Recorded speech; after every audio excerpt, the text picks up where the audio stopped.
10 ఏళ్ల పాటు పార్టీ పెట్టుకొని 10 ఏళ్లలో మేము మా బలం 24 నియోజకవర్గాలకే పరిమితం అయిపోయిందని చెబుతున్నారు ఆయన. అంటే ఇంతకన్నా పాతటికి విషాదం ఉండదు కదా ఒక పార్టీకి. ఇంకా ఇప్పుడు పార్టీకి ఎప్పుడు కూడా మీరు అన్నట్టు సరే అంతకుముందు 5 సంవత్సరాల కాలం ఎలా గడిపోయినా ఈ 5 సంవత్సరాల్లో 175 అసెంబ్లీ నియోజకవర్గాలు ఉంటే టార్గెట్ ఏమో జనసేన కూడా పవర్లోకి రావాలా, పవన్ కళ్యాణ్ గారు ముఖ్యమంత్రి కావాలా అనేది ఉందే లేదా? టార్గెట్ అయితే ఉంది కదా. ఆయనే చెప్పాడు కదా చాలా చోట్ల మనం ముఖ్యమంత్రి కావాలని చాలా సభల్లో.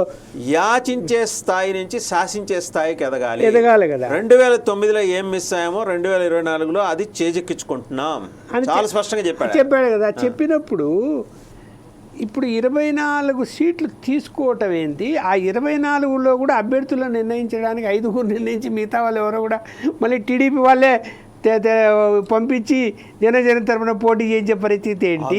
జరగబోయేది అదే అని ఇండికేషన్ అంతే కదా. 19 చోట్ల కూడా తెలుగుదేశమే పంపిస్తుంది జనసేన.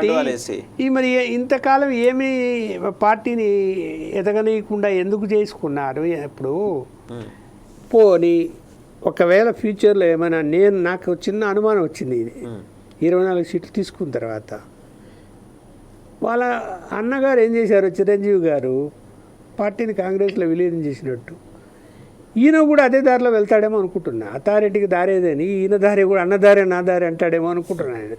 అదే అదే అని నాకు అనిపిస్తున్నది. అట్లా అంటే ఎవరైనా డౌట్ రావటం అది కాదండి.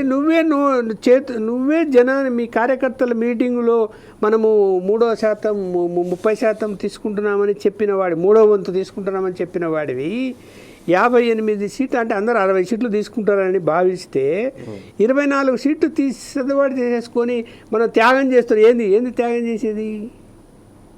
ఇక్కడ ప్రభుత్వ వ్యతిరేక ఓటు మీకు రావాలి, చీలకూడదు. ఈ చీలకూడదు అనుకున్నప్పుడు ప్రభుత్వ వ్యతిరేక ఓటు తెలుగుదేశం పార్టీ నిలబడితేనే పడుతుందా? అంతే కదా. పొత్తులో ఉన్నప్పుడు జనసేనకు వేరా వ్యతిరేక ఓటు అన్నది. ఇప్పుడు జగన్మోహన్ రెడ్డి గారు ఓడిపోయి తీరాలని ఓటర్లు భావిస్తే ఇక్కడ అధికారంలోకి ఎవరు వస్తారో అని అన్నప్పుడు పొత్తు ఉన్నప్పుడు ఏ పార్టీకైనా ఓటేస్తారు. అంటే టీడీపీకి 40% ఓట్ షేరింగ్ ఉంది, జనసేనకి 6.93% ఓట్ షేరింగ్ ఉందని వాళ్ళ లాజిక్ సార్. అది ఉంటే అవును, నువ్వు ఓట్ షేరింగ్ పెంచుకోవాలి కదా. జనసేన కూడా పెంచుకోకుండా అంటే ఓట్ షేరింగ్ పెరిగింది. అది పెరిగిందని ఇంకా ప్రూవ్ అవ్వలేదు కదా. పెరిగిందని మీరు చెప్తున్నారు కానీ ప్రూవ్ అవ్వలేదని టీడీపీ వాళ్ళ వాదన. టీడీపీ అదే ఇక్కడ టీడీపీ వాళ్ళు గేమ్ ఆడుతున్నారు. మరి ఈయన ఎందుకు సర్దుబాటు చేసుకుంటున్నారో అనేది ఆయన అంతరాత్మకు తెలుసు. ఆయన ముందు బీజేపీతో పొత్తు పెట్టుకున్నాడు, అంటే ఎన్డీఏలో భాగస్వామి అయ్యాడు. దాని తర్వాతనే మొన్ననే తెలుగుదేశంతో పొత్తు అన్నాడు. అసలు బీజేపీతో పొత్తులో వెళ్తూ బీజేపీ జనసేన పార్టీలు యుద్ధరంగంలో నిలిచి ఉంటే కనుక ఎలా ఉండేది? ఖచ్చితంగా 2 పార్టీలు చాలా ముందుకెళ్ళేటివి.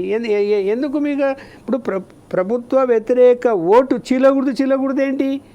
తెలుగుదేశం బదులు అరే కేంద్రంలో అధికారంలో ఉన్న బీజేపీ పార్టీ జనసేన పార్టీకి ఓట్లు వేయాలని ఆల్టర్నేట్గా ఆలోచించారా? ఓటరు తెలుగుదేశానికే వేయాలని ఆలోచిస్తాడా? ఇలాగ ఆలోచిస్తారు సార్. మేధావులు ఎక్కువ ఉన్నారు మన జనసేన పార్టీలో.